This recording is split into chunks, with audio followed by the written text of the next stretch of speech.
Seri. Kalau kata mesin tu dia pasamuk yang tanah, rugi 2 juta. Kita dapat macam mana?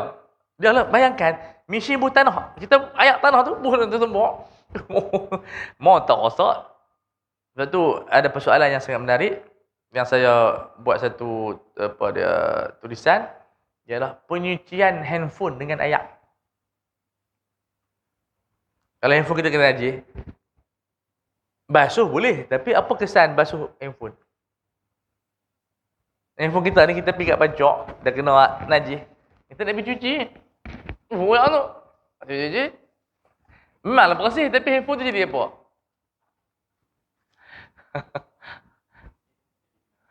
Jadi kenangan. Habis 4,000.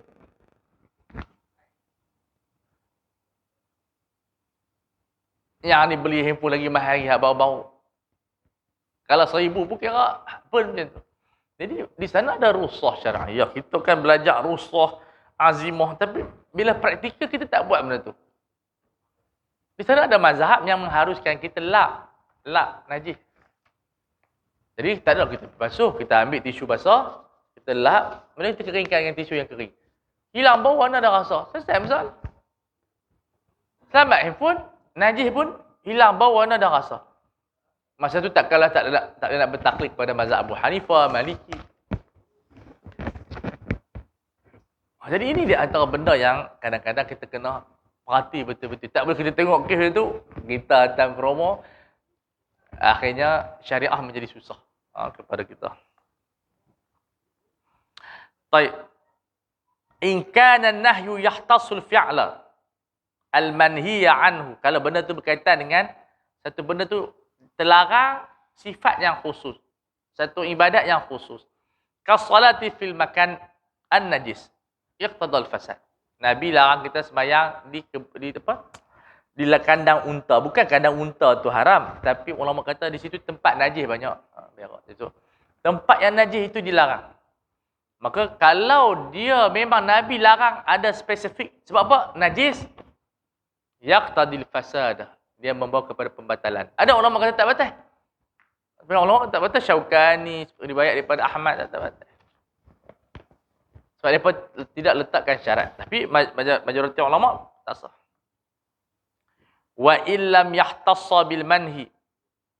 Maknanya kalau tak terlarang disebabkan benda itu secara khusus, seperti kas-salati fid daril maghsubah lam yaqtadil fasad.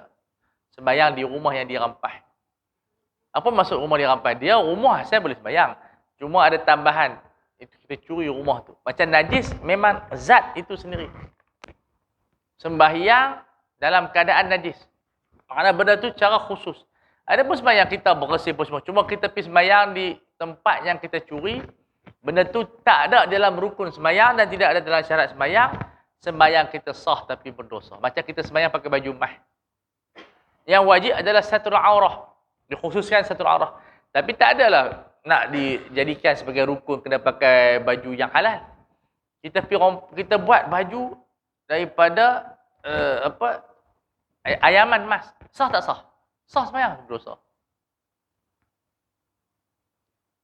Macam orang lelaki sembahyang pakai telekung. Sah, tapi haram sebab dia menyerupai perempuan. Ada orang tanya soalan tu, Ustaz, sah tak orang lelaki pakai telekung sembahyang? Kata sah, semua. Dia tutup aurat, tapi haram sebab apa? Menyerupai lelaki, menyerupai perempuan. Macam orang perempuan sembahyang baju ketat. Dia sembahyang tutup aurat semua, tapi ketat daripada atas sampai ke bawah. Sah tak sah? Sah. Satu aurat. Cuma dia haram sebab apa? Dia pakai ketat. Orang lelaki tengok di hadapan ajnabi. Tapi kalau dia sembahyang seorang, hukumnya makruh. Tu je. Ada perbezaan di sana. Sebab yang wajib adalah khudhu zinatakum, tutup aurat. Hukum kita duduk di luar dengan ajnabi, dia ada hukum yang lain. Kena tutup jangan ketat sangat, jangan nampak warna kulit. Itu ada ahkam khassah. Sembahyang ada ahkam khassah. Sebab itu kita tengok tak semua larangan itu membatalkan. Yang ada zat dan dikhususkan oleh syariat, itu yang menjadi yaqtadil fasad. Tapi kalau Hambali, dia kata batal. Sama, semua sah. Makruh ya. Tapi kita sekarang ni tak perlulah. Tapi kalau kita pergi melawat, kita menteri. Sebab tu kita kena ada orang kata apa, fiqh yang benar. Menteri kena pergi jugalah tu rakyat dia. Ya. Tapi jangan dia pergi buat lilin tu. Dia pergi terlajak laris. Cakap pergi gereja tak ada masalah. Kita tak pergi apa. Tapi kita perlu juga pergi kalau kita nak berdakwah. Perlu juga kita explore. Tapi dia kena tahu lah. Macam budak-budak. Tak boleh lah pergi. Dia nak buat apa. Dia budak-budak lagi. Orang yang tak ada keperluan tak perlu pergi. Tapi kita dah bantai dah. Ini dah liberal pot. Susah kita. Jadi kita kena bentras. Guru tak kena bentras benda-benda begitu. Sebab susah kita nak bergerak. Kalau jadi pemimpin negara. PM tak pergi. Oi, ni rakyat dia juga. Cuma kita PM janganlah pergi sembah sekali. Tengah menteri dia terlajak. Dia pasang lilin. Dia pun pasang lilin. Dah habang ada saya boleh main melawat. Apa ucapan apa. Terus saya keluar. Hubungan. Sebab kita dipanggil hubungan kaum etnik apa ni fiqh berjalan. Macam-macam di zaman kita sekarang ni. Cuma kita mesti ada pendirian lah. Ni bukan malah saya restu sebagai rakyat Malaysia. Sebagai rakyat Malaysia kita tolong je lah. Tak buat macam mana. Ya.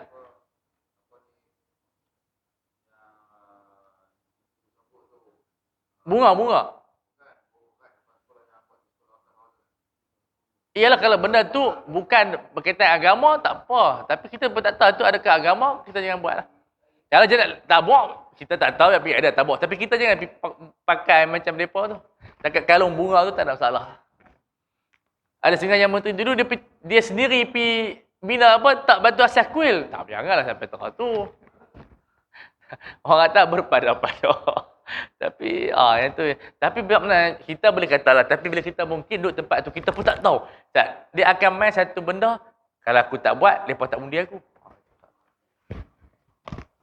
Itu yang dia panggil undue influence tu. Satu benda yang menekan kita. Tak haram. Kita tak kata benda tu halal. Cuma halangan-halangan yang bila kita ada jawatan, kita terpaksa jaga jawatan. Tak jaga tak apa. Kalau kita sufi, taklah kita ni tak sufi yang pakai jaga. Kalau ahli politik kita semua sufi, alhamdulillah senang. Ini masalah semua tak sufi pakai berhubung kan. Sebab itu kita katakan jawatan ini dia menyebabkan kita yang pakai jubah apa terlondeh. Bila masuk politik sebenarnya tak ada istilah ulama, bukan ulama, sama aja. Dia akan ada. Itu kajian Ibn Taymiyah. Makna dia bila kita kata percaya cuba kita bagi jawatan tengok. Oi lain, kita yang rupa kita lain.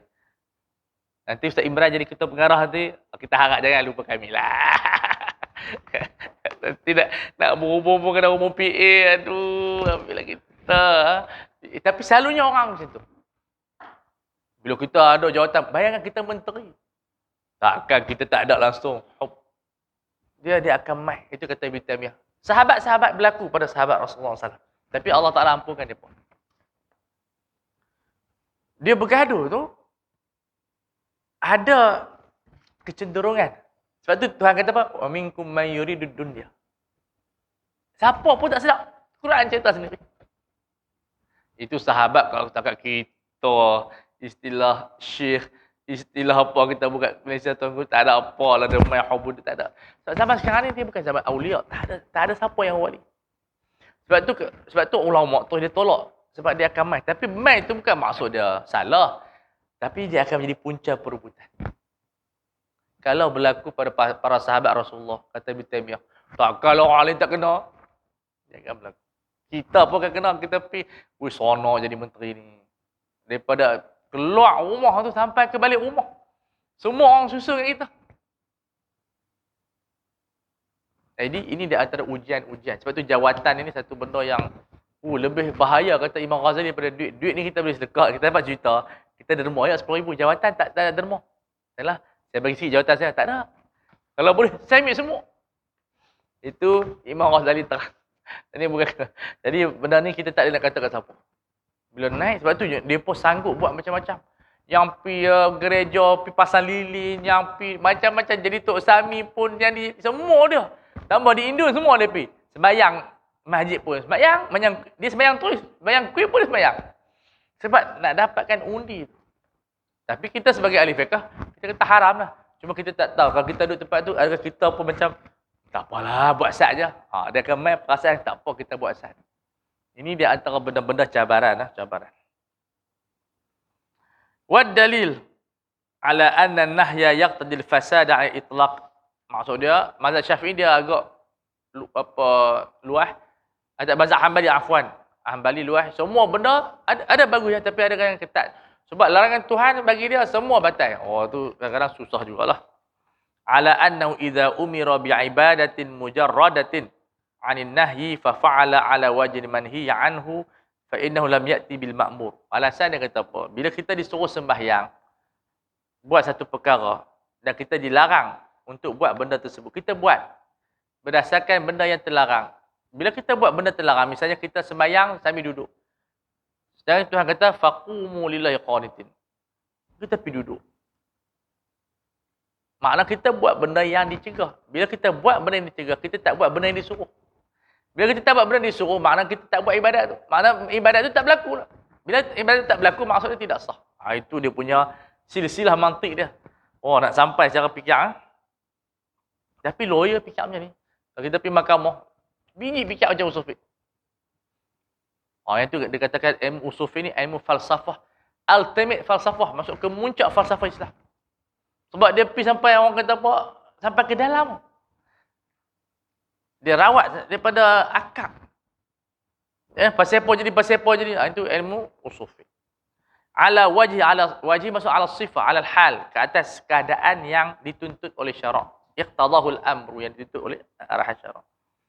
Maka natijahnya natijah adalah fawajaba an tabqal ibadah alaihi kama kana. Jadi ibadat mesti berada dalam keadaan dia, bukan kita boleh ubah.